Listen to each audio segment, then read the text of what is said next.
काफ़ी टाइम से शेयर करने वाली थी, लेकिन पता और जब तक मेरा बेबी आ जाए मतलब उस टाइम आपको पता चले, इससे बढ़िया मैं ही पहले बता देती हूँ। मुझे डॉक्टर ने ट्रैवल करने के लिए मना कर दिया था और ऊपर से ना मेरी हालत इतनी ज़्यादा ख़राब हो गई थी ना, मैं कुछ भी खा रही थी मुझे हर चीज़ से उल्टी हो रही थी, हर चीज़ से वॉमिटिंग हो रही थी। जैसे मैं दूध पी रही हूँ, घी खा रही हूँ, चाय पी रही हूँ, रोटी खा रही हूँ, सब्जी खा रही हूँ, यहाँ तक कि फ्रूट्स मैं खाती थी ना तुरंत vomit. So hello guys, welcome back my new vlog. कैसे हो आप? होप करती हूँ सब ठीक होंगे। मैं भी एकदम से बढ़िया हूँ। तो आज का ब्लॉग किस बारे में, अभी तक आप लोगों को पता लग ही गया होगा कि किस बारे में है।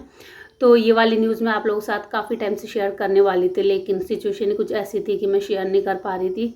मैंने सोचा था कभी भी मैं मतलब जब माँ बनूंगी या प्रेग्नेंट रहूँगी तो मैं आपके साथ ये अपनी जर्नी है ना जो शेयर करती रहूँगी। लेकिन जब से मैं प्रेग्नेंट हुई गाइस, तो तब से मेरे साथ तो बहुत कुछ हुआ है जिसकी वजह से मैं मतलब शुरू में नहीं बता पाई। लेकिन अभी मेरा 3rd ट्राइमेस्टर चल रहा है और 3rd ट्राइमेस्टर का मेरा लास्ट मंथ चल रहा है। तो मैंने सोचा क्यों ना ज़्यादा और देर हो जाए और जब तक मेरा बेबी आ जाए मतलब उस टाइम आपको पता चले, इससे बढ़िया मैं ही पहले बता देती हूँ। तो हाँ जी, मेरा ये 3rd ट्राइमेस्टर चल रहा है और 3rd ट्राइमेस्टर का मेरा लास्ट मंथ चल रहा है। तो गाइज़ मैं ये वाली न्यूज़ काफ़ी टाइम से शेयर करने वाली थी, लेकिन पता जब मैं शुरू में ही जब मतलब मेरा 1st ट्राइमेस्टर था तो मेरे को मतलब इतनी ज़्यादा प्रॉब्लम हुई ना, इतनी ज़्यादा प्रॉब्लम हुई, मैंने भी सोचा नहीं था ऐसे कि मतलब माँ बनने में इतनी सारी प्रॉब्लम होती है, इतनी सारी। मुझे लगा था कि लास्ट में प्रॉब्लम होती होगी जब ना धीरे धीरे पेट बढ़ता है और मंथ्स नज़दीक आने लगते हैं, डिलीवरी का टाइम आने लगता है, तो मुझे लगा था कि मतलब तभी जाके प्रॉब्लम होती होगी। मुझे ये नहीं गाइस पता था कि पहले ऐसे कुछ होता है। तो हाँ, ये मेरी फर्स्ट प्रेगनेंसी है और जब मुझे ये पता चला तो तब लास्ट नवंबर था। तो सबसे पहले मैंने जो प्रेगनेंसी किट है उसी से टेस्ट करा, तो मतलब उसमें तो रिपोर्ट पॉजिटिव आई थी। लेकिन फिर उसके बाद हम हॉस्पिटल गए और डॉक्टर से कंफर्म किया तो उन्होंने बताया हाँ कि मतलब आप प्रेग्नेंट हो। तो उसके बाद वो टाइम था दिसंबर में। तो जिस टाइम से मैं प्रेग्नेंट हुई उस टाइम से मेरे साथ मतलब शुरू में कुछ भी अच्छा नहीं हुआ। 1st और 2nd ट्राइमेस्टर मेरे इतने ख़राब हुए, मेरे एक्सपीरियंस इतना ख़राब हुआ कि मुझे ये लगता था कि बस अब मेरे बस का नहीं है और मतलब मेरे साथ ये क्या हो रहा है, ऐसे क्यों हो रहा है। मतलब बॉडी में इतने सारे चेंजेस, तबीयत ख़राब होना, सब कुछ, जिसकी वजह से मेरे ब्लॉग भी नहीं आ पाते। मुझे शुरू में काफ़ी लोग बोल रहे थे दिसंबर में और जनवरी फरवरी के आसपास कि तुम ब्लॉग क्यों नहीं बना पा रही। तो ब्लॉग इसलिए नहीं बना पा रही क्योंकि मेरी हालत ना बहुत ज़्यादा ख़राब हो गई थी। जिस दिन से हम डॉक्टर के पास कंफर्म किया और वो था 3 दिसंबर था, और उस दिन से ही मेरे मतलब रात को वॉमिटिंग होना शुरू हो गई। तो पहले तो मुझे रात को फीवर हो गया था उस दिन, और फिर उसके बाद मुझे ना धीरे धीरे 2-3 दिन तक फीवर रहा, धीरे धीरे मुझे खांसी होने लगी। और आप लोगों को तो पता ही है, जो भी मतलब प्रेगनेंसी में बीमारी पकड़ लेती है वो जल्दी जल्दी से ठीक नहीं होती। तो मेरी खांसी और फीवर ऐसे हुआ कि मतलब ना 5-6 महीने तक बिल्कुल ठीक नहीं हुआ। फीवर तो फिर भी मतलब बीच बीच में हो रहा था और मतलब हट रहा था, आ रहा था, जा रहा था, मतलब ऐसे ही कुछ हो रहा था। लेकिन खांसी ना मेरी अभी लास्ट मंथ क्या लास्ट मई में जाके ठीक हुई। मुझे सबने बोल दिया था, डॉक्टर ने ये बोल दिया था कि तो अब ये खांसी तभी ठीक होगी जब तुम्हारी डिलीवरी हो जाएगी।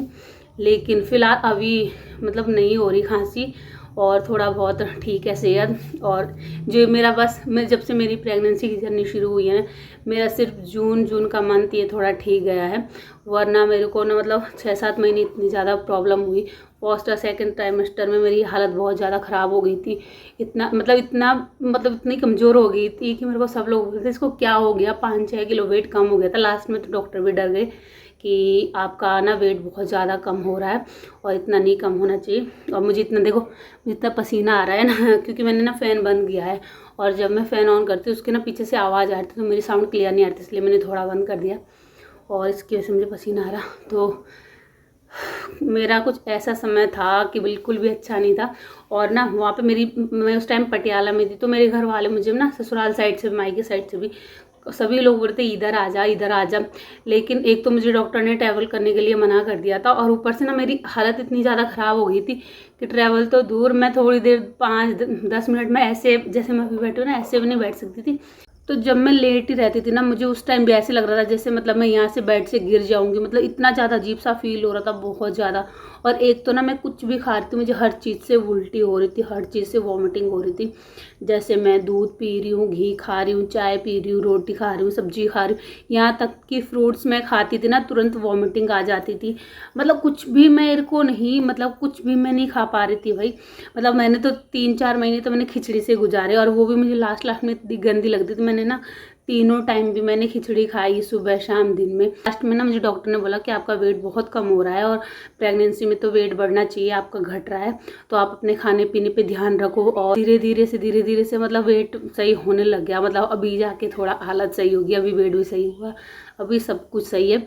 एक टाइम तो ऐसे आ गया था कि मैंने ना हिम्मत ही हार दी कि अब से कुछ भी ठीक नहीं हो सकता, क्योंकि मतलब मुझे इतना अजीब सा फील हो रहा था। तो मतलब मैं अपने हस्बैंड को भी डरा देती थी, मुझे ऐसे फील हो रहा है, वैसे फील, एकदम से रोना, एकदम से गुस्सा आना, एकदम से चिड़चिड़ा, मतलब बहुत ज़्यादा अजीब अजीब सा हो रहा था। उनको मैं डरा देती थी, तो वो जाके समझाते थे कि नहीं सब कुछ ठीक हो, ऐसा कुछ नहीं है। तो मतलब उनकी भी मेरी वजह से काफ़ी छुट्टियाँ रही, और मतलब वो घर पे रहते थे, मेरा ध्यान रखते थे। यहाँ हम आ नहीं सकते थे क्योंकि मैं ट्रैवल नहीं कर पा रही थी इतना, मतलब 5-6 घंटे का ट्रैवल नहीं कर पाती, डॉक्टर ने मना किया था। और वैसे भी मैं नहीं कर पाती, लास्ट में ना हमें कैब बुक करनी पड़ी स्पेशल, तब जाके हम आए। और गाइस अभी तो फ़िलहाल मतलब मेरी सेहत थोड़ी बहुत ठीक है, और अभी देखते हैं, डिलीवरी का टाइम नज़दीक आ रहा है। तो बस मेरा मोटिव यही था कि मैं मतलब मेरी डिलीवरी से पहले मैं आप लोगों के साथ ये न्यूज़ शेयर करूं। और मैंने काफ़ी टाइम से ना पंखा भी बंद कर रखा है, जिसकी वजह से मुझे पसीना आ रहा है, मैंने 2-3 बार बोल दिया। तो बस होप करती हूँ कि आगे सब ठीक होगा। और मैं अपने मायके में ना यहाँ काफ़ी टाइम से हूँ, और 1-1.5 मंथ हो गया। तो अब मैं कल परसों अपने ससुराल चली जाऊँगी। तो मेरी जर्नी कुछ रही, और अभी तो मैं वो जो सब मुझे उस टाइम फील हुआ, उस टाइम ये मैं अभी बता नहीं पा रही हूँ कि क्या क्या हुआ। और भाभी मेरे लिए चाय लेके आ गई। तो अभी मैं काफ़ी टाइम से ना अपने मायके में हूँ, और बस अब 2-3 दिन बाद मैं अपने ससुराल जाने वाली हूँ। काफ़ी टाइम क्या, 1-1.5 महीना हो गया, 1.5 महीना होने वाला है। तो होप करती हूँ सब ठीक होगा और डिलीवरी अच्छे से होगी। तो अगर आपको मेरा ये ब्लॉग पसंद आया होगा तो प्लीज़ मेरे वीडियो को लाइक करें और चैनल को सब्सक्राइब करें। मेरे डिलीवरी से पहले मेरे 1K करवा दो जल्दी जल्दी से। तो चलो इस ब्लॉग का मैं करती हूँ यहीं एंड, और मिलती हूँ आपको नेक्स्ट ब्लॉग में। तब तक के लिए बाय।